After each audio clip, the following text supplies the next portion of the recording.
Le monde nous offre des merveilles et on est encore obligé de se battre pour des bouts de terrain, pour des questions de religion, mais respectons-nous les uns les autres et le monde ira tellement bien. Alors je m'appelle Maxime Guény, et j'ai un peu plus de 30 ans, un peu d'expérience dans le journalisme puisque c'est mon métier premier, chroniqueur, animateur, patron de presse et saltimbanque sur scène à la présentation de spectacles vivants. La confiance en soi, parce que c'est important pour avancer.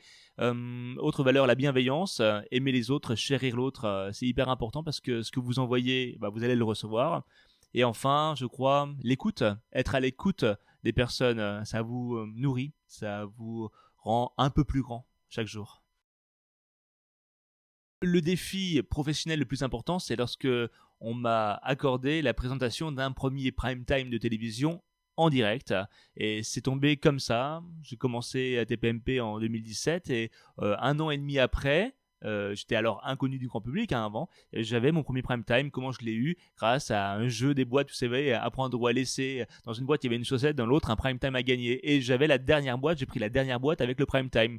Alors, j'y croyais pas vraiment. Et puis, finalement, 3 semaines après, la prod et la chaîne sont venus me voir en me disant Maxime, t'as envie de faire quoi comme émission? Je dis j'aimerais bien faire soit un grand cabaret funky, soit une émission de magie qui est ma passion. Et ils ont dit allez, let's go pour la magie. Le directeur général de H2O Productions, la société de prod, m'appelle un mardi après-midi en me disant Maxime, tu veux qu'on appelle comment ton émission? La magie selon Guény ou selon Maxime Guény? Selon Guény. Très bien, le communiqué part dans 10 minutes. Et là, je vois mon communiqué de presse arriver. Le concept était plus ou moins écrit et c'est ainsi que 3 semaines après, j'étais à l'antenne en direct. Donc ça, c'était un vrai défi pour le coup. Ça relève carrément de la magie, une sorte de timing, d'alignement des planètes. Je l'ai toujours voulu au fin fond de moi.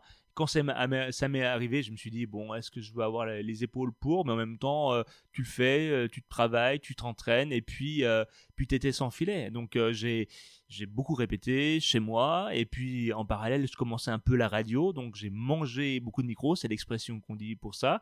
Et j'ai eu la chance d'avoir une super productrice qui m'a fait un peu de média training sur le plateau, quand les lumières étaient éteintes, la veille et l'avant-veille, pour que je puisse dire mes fiches, parce qu'il n'y avait pas de prompteur, tout était sur fiche, et sinon à l'oreillette pour lancer les pubs au bon moment. C'est un métier qui s'apprend sur le tard, c'est un métier qui s'apprend sur le terrain, et pour le coup, oui, ça relève de la magie. Et après, tu as la magie des audiences. Est-ce que le programme est fait? Et en sortie du prime time, j'ai entendu dire parce qu'il y a des estimations sur les box, ouais, ça a marchouillé à 300 000, 400 000. Mais bon, je me dis, bon, allez, je l'ai fait, peu importe l'audience. Et en fait, le lendemain, on m'apprend que je suis leader TNT, leader sur toutes les cibles, plus de 750 000 téléspectateurs, succès pour la chaîne. Donc, pour le coup, là, vous avez beaucoup d'amis d'un coup. Vous avez beaucoup d'amis, vous recevez énormément de SMS, des milliers de tweets. C'est très drôle. Je m'y attendais pas parce qu'on me disait que l'audience allait être un peu médiocre et au final, on fait un carton. Et donc, ça a démarré.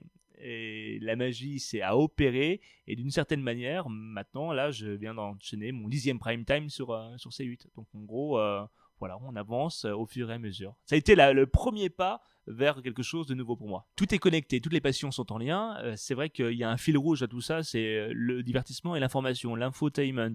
Et en fait, toutes les passions que j'ai eues quand j'étais gamin, je les ai réalisées professionnellement. Exemple, j'ai fait l'école du cirque, j'ai fait de la magie, j'ai fait du cinéma audiovisuel dans mes études. Donc en gros, toutes les petites choses qui m'ont construite dans mon enfance, m'ont rendu l'appareil à travers toutes les expériences que j'ai pu avoir. Et effectivement, il y a un lien avec tout. Il y a un lien avec tout. Et comme j'aime le dire, et comme c'est quand même très français, je n'aime pas être dans des cases. Voilà, c'est-à-dire que je peux parler de médias, je peux parler de l'industrie des loisirs, je peux faire le guignol à la télévision, mettre une perruque et en même temps être très sérieux, interviewer des patrons le matin même et rendre des articles extrêmement précis. L'un n'empêche pas l'autre en fait. C'est un vrai cadeau de la vie, effectivement. L'un des moments de ma vie dont je suis le plus fier, c'est quand un des producteurs de Disney en concert, m'appelle, m'envoie un message en privé sur Instagram, et il me dit « Est-ce que ça vous dit de faire une tournée Disney ?» Au départ, j'ai pas cru, parce que je me suis dit quand même Disney qui m'appelle, qui m'envoie un message en privé sur Insta, et au final, c'était vraiment le producteur de la tournée Disney qui m'a dit « Je veux vous avoir en tant que présentateur de la tournée des Zéniths. » je me suis dit, mais c'est quand même incroyable.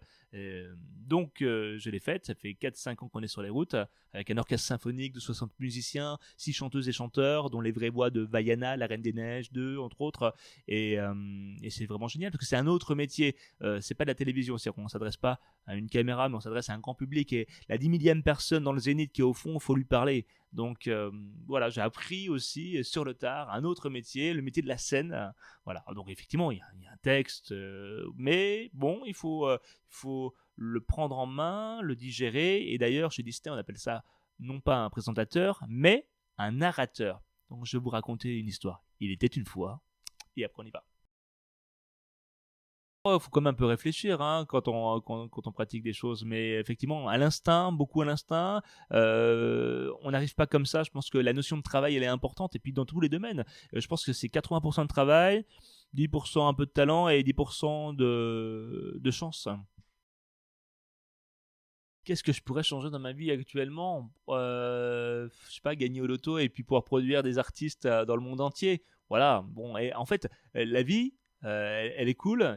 Tu es un peu maître de ton destin. Il faut savoir le provoquer, le destin aussi.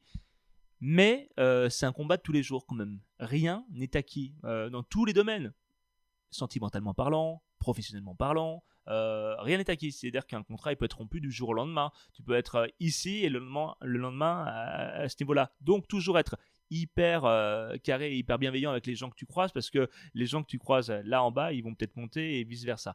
Donc je pense qu'il faut être très à l'écoute de tout ça. Et puis la vie est un combat. Voilà, elle n'est pas simple parfois, mais il faut garder le sourire. Je pense que quand on sourit à la vie vous sourit.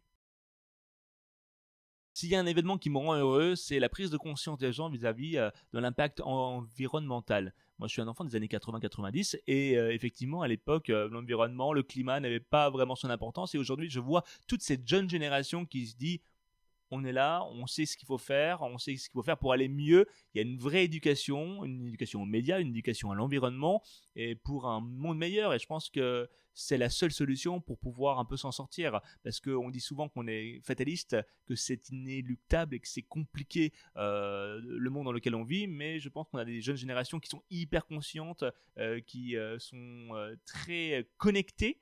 Et aujourd'hui, il y a une telle masse de savoir dans le monde entier, à travers évidemment les réseaux sociaux, mais pas que, aussi Internet. Il y a cette capacité à s'ouvrir sur le monde et à faire du bien autour de soi. C'est vrai que les jeunes générations sont motif d'espoir de cette faculté à s'adapter constamment. Et puis, elles sont dans un monde où tu es obligé d'être flexible, d'avoir cette capacité d'adaptation, d'être multicasquette et même quelque part multitâche. Si t'as pas cette capacité d'adaptation, bah tu meurs malheureusement. Donc tout va très vite. Il faut être très prudent parce que il y a des pièges partout. Je parle du piège des réseaux, je parle du piège du harcèlement, je parle du piège du monde dans lequel on vit. Mais effectivement, il y en a qui ont de la suite dans les idées. Et je pense que comme l'idée, l'imagination est créateur de valeur, je suis vraiment un optimiste sur la suite des événements. C'est peut-être un peu bateau, mais en fait, tout ce qui touche à la guerre, aujourd'hui, moi, ça m'horripile, évidemment, au-delà des victimes. Mais franchement, on a tout pour être heureux. On a tout pour être heureux, je vous assure. Regarde, le monde nous offre des merveilles et on est encore obligé de se battre pour des bouts de terrain, pour des questions de religion, mais respectons-nous les uns les autres et le monde ira tellement bien, tellement mieux. S'il y a une rencontre qui m'a marqué dans ma vie, c'est très clairement celle de Gilles Arthur. Gilles Arthur, c'est un magicien qui a débuté dans les années 70 à la télévision avec Les Visiteurs du Mercredi. Il a eu ses émissions de télévision dans les années 90 sur France 3. C'est le premier magicien français à créer les méga illusions et aujourd'hui, il est assurément mon producteur sur les Mandrakes d'Or, les plus grands magiciens du monde. C'est l'équivalent des Oscars de la magie, une émission que je présente depuis 7 ans sur C8. Et quand je l'ai connue, quand l'émission est arrivée sur C8, parce qu'elle a 35 ans, elle est passée de France 3 à TF1 en passant par Paris Première, Arte et C8, et qui avait à l'époque le profil magie sur C8, bah c'était moi pour le coup. Donc je l'ai rencontré et là j'ai appris une nouvelle façon d'appréhender le métier, la présentation. Typiquement là c'était un producteur tellement bienveillant qui a une expérience incroyable et il m'a toujours dit Max, pas de prompteur. Quand tu présentes un truc, tu apprends ton texte, certes, tu apprends les artistes et surtout tu mets de l'intention dans ce que tu dis. Le pouvoir de l'intention, il est vachement fort. C'est pas juste dire une phrase quand tu es en présentateur. C'est-à-dire qu'il faut le ressentir. Il faut être là, faut avoir des moments de pause quand tu rentres pour présenter un artiste. Ouah, tu le regardes, tu vois ce qu'il en est. Spontanément, tu vas dire quelque chose ou pas. Et voilà, tu es dans le ressenti. Voilà. Il nous a donné beaucoup de conseils sur comment apporter des choses un peu dans l'invisible, et le pouvoir de l'intention est hyper important dans tout ce que l'on fait. Donc, ouais, donc merci à lui. Donc c'est une très belle rencontre et c'est un plaisir de bosser avec lui. Les êtres humains, on est que énergie, on n'est qu'une enveloppe corporelle en soi. Donc effectivement, lorsque vous rentrez dans une salle de bureau et qu'il y a une mauvaise ambiance, vous ressentez la mauvaise ambiance. Même chose quand les gens sont très heureux. Toi, on est dans une sorte de grande matrice. Alors c'est outre le côté spirituel de la chose, ça s'appelle de la physique quantique, c'est-à-dire que je vais te ressentir, on va se ressentir, on n'est que énergie. Donc moi, j'essaye de monter en énergie. Voilà, en fréquence, comme on dit ça. Il y a des gens qui sont basse fréquence et il y en a des gens qui montent en fréquence. Donc, tiens, faites un exercice chez vous, par exemple. Le pouvoir du compliment, il est incroyable. Vous allez voir une personne, et vous allez lui faire un compliment sur ce qu'elle est, sur ce qu'elle fait. Vous allez remarquer, elle va monter en fréquence en un instant de seconde. C'est magique, c'est magnifique et ça fait plaisir à voir. La gestion de l'ego, lorsqu'on est sous le feu des projecteurs, mais elle est capitale. Quand on est sous le feu des projecteurs, n'importe à quel niveau, on a tous plus ou moins un peu d'ego. Il faut juste pas que l'ego soit surdimensionné, à part si tu es une diva pop star. Mais en soi, l'ego, il se soigne, j'ai envie de dire, sur la base de tes échecs, sur la base de petits coups de la vie. Comme je le disais précédemment, rien n'est acquis dans n'importe quel domaine. Tu peux être là un jour et là le lendemain. Vous savez, on est dans un métier extrêmement éphémère. La télévision est un métier éphémère. Pour ça, on parle de programme de flux. Donc ça passe.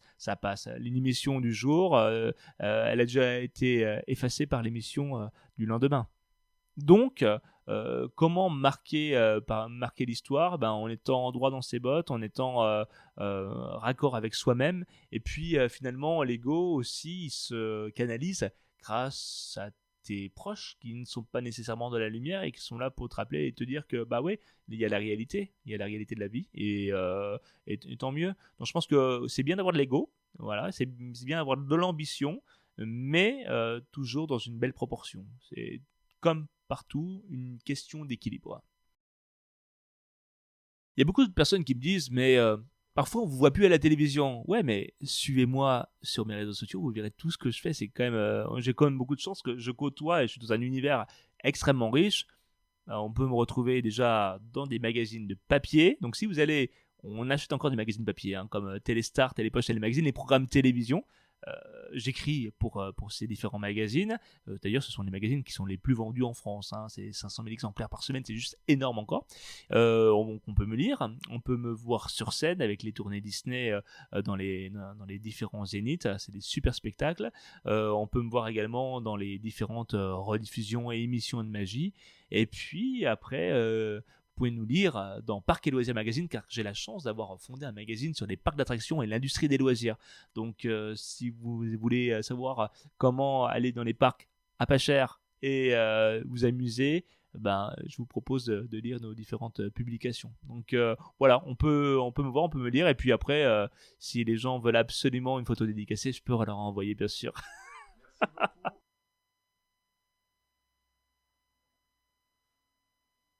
J'ai écrit une expression. L'expression est la suivante. Ce que l'on te reproche, cultive-le, c'est toi. Alors c'est une expression qui n'est pas de moi, elle est de Jean Cocteau. Et je trouve qu'elle est très symptomatique du monde dans lequel on vit. C'est vrai que la critique est facile. Et moi, on m'a beaucoup reproché ma manière de parler, ma voix, ma manière d'être aussi, quand j'ai commencé à faire un peu de télévision et quand j'ai été fortement médiatisé. Et au final, je me suis dit que finalement, ce que les gens ont retenu, c'est justement ça, ma manière d'être, ma voix, mon intonation. Donc, quand j'ai appris cette expression, je me suis dit, c'est vrai, on reproche parfois de parler comme ça, mais je vais le cultiver parce que c'est mon identité, c'est moi, c'est mon ADN. Il n'y a personne d'autre qui le fait. Donc, en étant moi-même, j'arrive à voler des ailes, enfin en quelque sorte. Euh, Quand je suis dans la rue, par exemple, c'est drôle, les gens me reconnaissent à la voix. Alors que des fois, ils me reconnaissent pas du visage. Allez comprendre pourquoi. Mais juste à la voix. Et ils disent oh, je vous ai reconnu grâce à votre voix. Et voilà, donc faut cultiver tous les petits reproches qu'on peut te faire. Ça peut être de grosses valeurs en vrai.